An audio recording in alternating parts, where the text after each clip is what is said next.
This is the starting 11 that's going to inspire and kickstart our survival charge.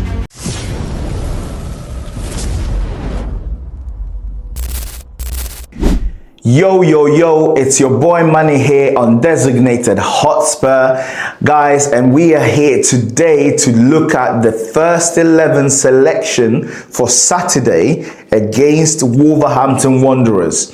The first 11 that is going to inspire us to get 3 points and out of the relegation zone. So please smash the like, subscribe, all the shebang, hype, share, whatever. And let's get right into it. In goal, I am not sure. I think I'm not sure whether Vicario is back or not. But I mean, if he is back, do Spurs fans bring Vicario back in? Well, I don't think so. I think Kinski hasn't put a foot wrong ever since he came back into the fold for the Sunderland game and for the Brighton game. He conceded 3 goals in those 2 games. The Sunderland game was a mad, nasty deflection. And the Brighton game, he considered a worldie, and he considered from, Kevin Danso making a mistake. So I don't think Kinski has made any errors so far. I think his distribution is much better than Vicario. So in that case, even if Vicario is back, my selection for goalkeeper is Kinski. At right back, Pedro Porro, El Señor, Pedro Porro at right back. He had a goal against Brighton, and I watched that goal again, and that was really brave for him. Wonderful assist from Xavi Simons, but he put his head and his face in harm's way because the keeper came out trying to punch the ball, and Pedro Porro got there first. So from an attacking perspective, he actually did well against Brighton.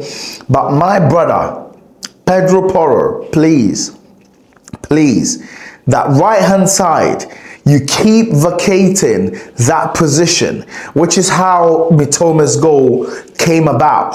I've had enough of it. You're never there. You're a defender. The first thing you need to do is defend. I know the game has changed. But unless you're there pinging the ball in and getting 3-4 assists, 2 goals per game, I don't want to hear it. You need to be back. But Pedro Porro at right back. Now, right centre back, I'm going for Danso. Danso, although he made that mistake and that error, Danso was outstanding for majority of the game. He held his positions well. He controlled the pressure well. His distribution was not that bad. It was such a shame that error came from Kevin Danso that allowed Brighton to score that goal. But again, I have to ask a lot of questions with regards to people's positions. There were 3 Brighton men, literally unattended, free, having the freedom of North London, like on the edge of the box. Why? Because Paulinho had to cover Udogie. Where the hell was Udogie going? My brother, where the hell was Udogie going? So Kevin Danso, right centre back. Left centre back, I'm gonna put Mickey van der Ven. So many rumours that Mickey van der Ven is on Manchester United's radar, Liverpool's radar, and Barcelona's radar. Well, get us to stay up and you can go to Barcelona for 80 million. Yes, I sanction it because I couldn't care less about Van der Ven anymore, to be completely honest. Unless he maybe has a change of heart and decides that the Zerbi is worth giving a shot. To be completely honest, I couldn't care less. I just want to stay up, and then after that, Van der Ven can just, hasta la vista. Goodbye, good night. You know what I mean? But for this game, Van der Ven left centre back. At left back, I would play Udogie, Destiny Udogie. Now, there are rumors that he is injured. I hope not. That guy's feet, his legs are made out of chopsticks. I hope he's not injured. But if he is injured, then Jed Spence will take up that position. It's not the same having a left-footed left back to having a right-footed left back in that position. So I really, really hope that Destiny is okay. Brother, you're playing one game a week. How can you be injured? How can you be injured? And this is the reason why I'm still adamant that this hierarchy is not made to, they make the wrong decisions at all times and they never learn. Now it's pure negligence. They have Robertson on standby. Robertson. We know Udogie is injury prone, which means the majority of next season, if we're in the Premier League, Robertson will be our left back. He'll be our starting left back, which is just mental to me. What's happened to the scouting? But anyway, this is a starting 11 video. I'm not going to go into moaning, right? In the midfield, that two in midfield, the 8 and the 6, Bissouma and whoa, Funke, whoa. No. Bissouma and Bentancur, not Bissouma and Paulinho. Bissouma and Bentancur, the dream team, the dream duo, the duo that won us the Europa League final. Yes, that's what I want to see. What a breath of fresh air it is to have Bentancur back. What a breath of fresh air it is to have someone who can receive the ball under pressure and release it to an area where there is no pressure. Absolutely, like you take these things for granted. Bissouma, until he actually played a wonderful, in my opinion, a wonderful game in that first half as well. To be completely honest, he got taken off because we had a yellow card, and Bentancur got taken off because he had just come back from injury, right? However, and that's how we lost control of the midfield. Had they not been taken off, we would have won that game.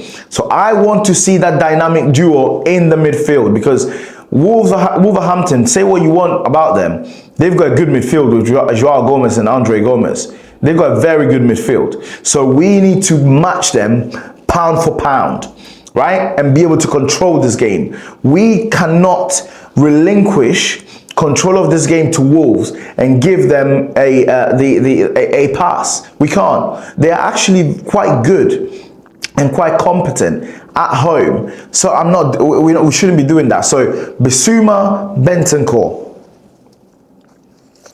Get a sip of my coffee. Bissouma, Bentancur in that midfield, locked in.